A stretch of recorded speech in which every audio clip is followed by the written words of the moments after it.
Okay, example 3. If we look at the picture here, this is a picture of the Johnson Space Center in Houston, Texas. It's 6.2 million gallons, and it's used for training the astronauts for space flights, because when you're underwater, it's similar to the weightlessness you feel like when you're in space. The pool is actually 202 feet long, 102 feet wide, and 40 feet deep. So it's a pretty big pool. Here's a table of how fast the pool gets filled, because they have to, empty the pool every once in a while and clean it all out. They've got to empty it to replace some of the mechanical equipment in there to get ready for the next trip into space. So when they empty the pool and then they have to refill it, it takes 5 minutes to get 2 inches of water in there, and 10 minutes later they'd have 3.75 inches of water in there. 15 minutes later, there was 5.5 inches. Remember, this thing is 40 feet deep. Okay, so in 20 minutes, they had 7.5 inches of water in the pool. So we want to know how much is the water going up per minute. Well, if you look at this, we can look at just the time from 5 to 10, or we could figure out how much time per minute. Let's just time per minute. Going back and just thinking of this as just a normal word problem, if it was 5 minutes and that was 2 inches, and we want to find just a proportion problem, that would be 5 minutes in, oops, sorry, let me go the other way around. Inches per minute is what we're going for. We want inches per minute.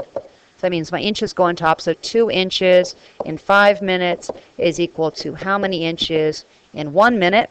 So just a proportion problem there real quick. So that would be multiply your diagonals. 2 inches is equal to 5x. And so divide by 5 and divide by 5. And you get x is equal to 2 divided by 5. And 2 would be 2.0.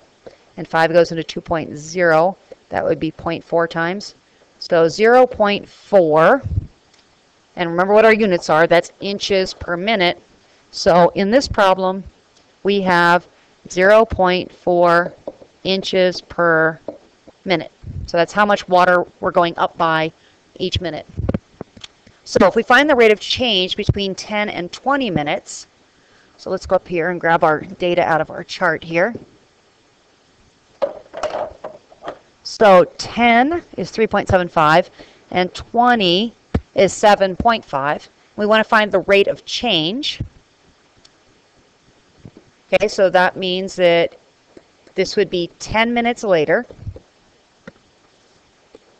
And we went from 375 to 7.5. So 7.5 minus 3.75. Add the 0 there and subtract. So take borrow 1 for the 5, make it a 4. So that would be a 5 down here. Borrow 1 from the 7, make that a 14. So that's a 7. And 6 minus 3 is 3. So that's 3.75 in 10 minutes. And then if we reduce our fraction, that would be 0.375. Again, that would be inches per minute. So in our first way we looked at this, in our water going up per minute, and I was just using the first point right there. Oops. Hold on a second, let me get my color straight here. So in the first one, there we go, it's red now. We went 5 and 2, and if you notice that is the 4 minutes that I got, or the 0.4 inches per minute I got down here. And then if I went from 10 to 20, I came out with 0.375. And that would be 0.375 rounded. Gets me that 0.38. So if we want to find the slope of the line, we could find the slope, and the slope is y2 minus y1 over x2 minus x1, right?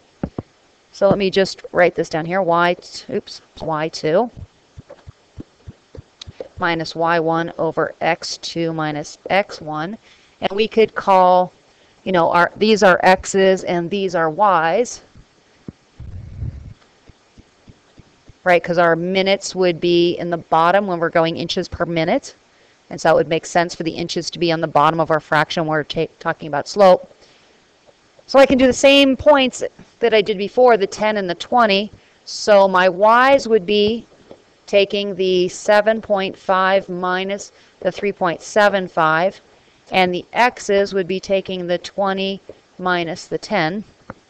And you can see this is basically the same exact problem I just did with the green and finding the rate between 10 and 20. So if I take 7.5 minus 3.75, and we did that math, and we came out with that was 3.75. And you take the 20 minus 10, and you got 10. And fraction lines, again, remember, they mean to divide, so this is 0.375. When you divide by 10, you're just moving your decimal that one place. So again, we came up with our slope as being 0.375, and we can add units onto that, inches per minute. And so in doing this, we can actually come out with an equation, and your equation would be y is equal to 0.375x, where x is your number of minutes here. So for every minute, I'm going to go up 0.375 inches, and I can figure out how much time it would take to fill my pool. Why would we care? Or who would care? Well, if you're thinking about filling a 40-foot deep pool, and 20 minutes later, we're only 7.5 inches, we're not even at 1 foot, well, the person filling this pool would like to know how long it's going to take, because they don't want to sit there and just watch this thing for the hours and hours it's going to take. So ideally, the person watching the pool and in charge of filling the pool is going to be the one that cares about this information. And again, you can see that the rate of change here and the slope are the same exact thing. So in every word problem that you talk about that's linear is a line. The rate of change and the slope are going to be the same.